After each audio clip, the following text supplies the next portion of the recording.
President Trump saying he never directed his former personal attorney, Michael Cohen, to break the law. The exclusive Fox News interview in just a moment. But first, in the wake of all the Mueller probe developments, Democrats continue to beat the impeachment drum and predict the president's demise.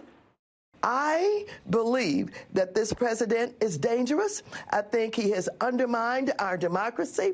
I think he's aligned himself with the enemy, with Putin. He loves dictators. And I believe that he certainly qualifies for impeachment. We may never get it done. And maybe Democrats fear that somehow, if we move to impeach him, maybe his base will grow larger. I don't think so. I'm prepared to say something I've never said. The writing's on the wall, the walls are closing in, and this is the beginning of the end for the Trump administration. This comes as Trump defends himself against accusations of any wrongdoing with Michael Cohen. I never directed him to do anything incorrect or wrong. And he understands that.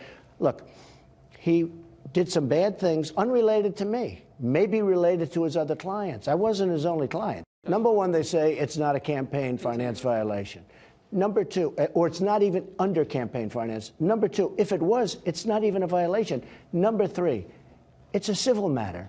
You know, President Obama had a really big one from 10 times more money, much more money. And you know what? He paid a fine. I'm the only one that this happens to. So what happened is either Cohen or the prosecutors, in order to embarrass me, said, listen, I'm making this deal for reduced time and everything else. Do me a favor, put these two charges on. They're not criminal charges.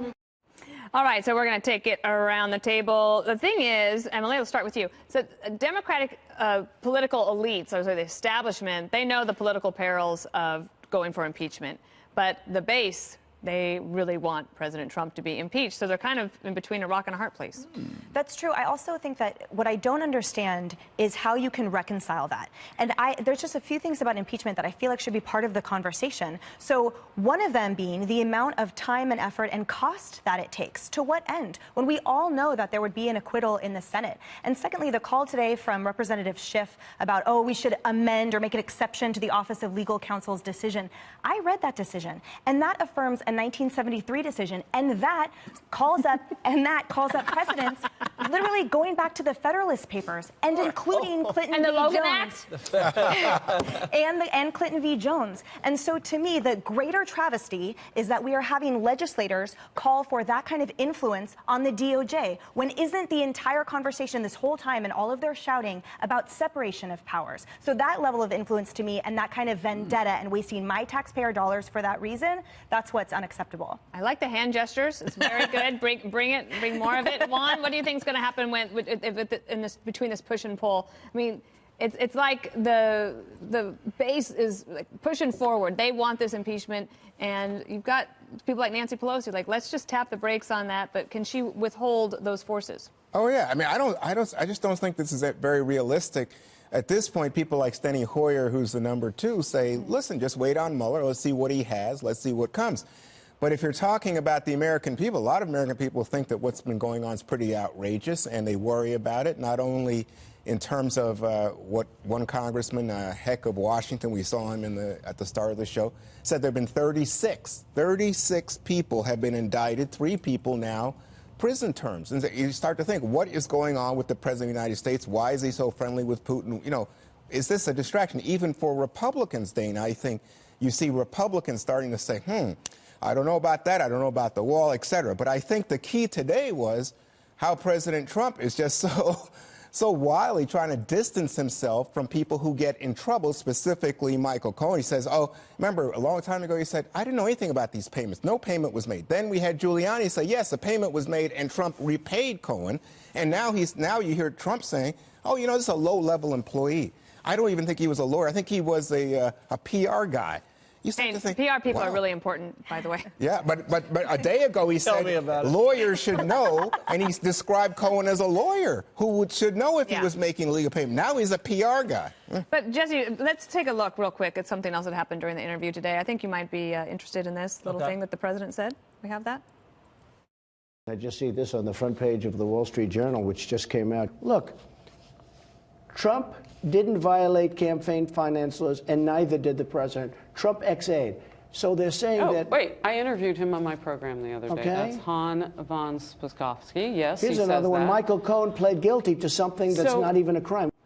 You know that guy, Hans von Spakovsky, HVS. HVS. I have the sheet right here. I'm bringing it to every single 5 until this thing is concluded. I'm going to make Juan read it. Juan, this is your homework. Take it off my hands. Thank you. I'm going to test you tomorrow on it. All right? It's a deal. All right. So, yes, obviously, the FEC. I'm not even going to bore you with it because it's very granular. A lot of people that know a lot about the campaign finance law do not believe this payment violated any law whatsoever. What about the prosecutors? Which prosecutors? Oh, I think the New York, Southern District of New York apparently think some of the partisan prosecutors are trying to link the president with the other crimes that Cohen committed regarding taxes, and that's what was most of the sentence. The harassment thing, I think the Democrats are playing with fire, and here's why. You remember what happened with Kavanaugh? So there was so much injustice with Kavanaugh and so much unfairness, and it was so out of bounds that it really activated the Republican base. And if the Republicans going into 2020 see partisan prosecutors and Maxine and her bandits going after this president and a lot of kind of shadowy people within the government trying to take away a democratically elected president from our republic, people are going to feel robbed. And if people feel like their votes are being robbed, they're going to turn out so heavily, and there's going to be so much backlash against this president, it's going to be astronomical. Another form of harassment now, Letitia James, I believe like she's the local AG here in New York City. State. Yeah, state. She just elected. She says, I'm going to investigate Trump Tower. I'm going to investigate the Trump Company. I'm going to investigate the Trump Foundation. What crime is she investigating? She's just investigating everything that says Trump, regardless of whether there's a crime. That's not how prosecutors, that's not how attorney generals are supposed to operate. Okay. That's outside the law. All right, Greg, we have covered a lot of ground so far, but we got to get your take. Yeah, first of all, Juan is not correct. America doesn't care about what's going on in this. Collusion, when it's polled, always polls the lowest in terms of concern. America doesn't care about people like Cohen. These people just happen to be on the periphery. What they care about is the economy, jobs, their family, which means national security, safety, and law enforcement, how to protect this country. They don't care about this stuff the same way they didn't care when they went after Bill Clinton. And what did the impeachment proceedings do to Bill Clinton?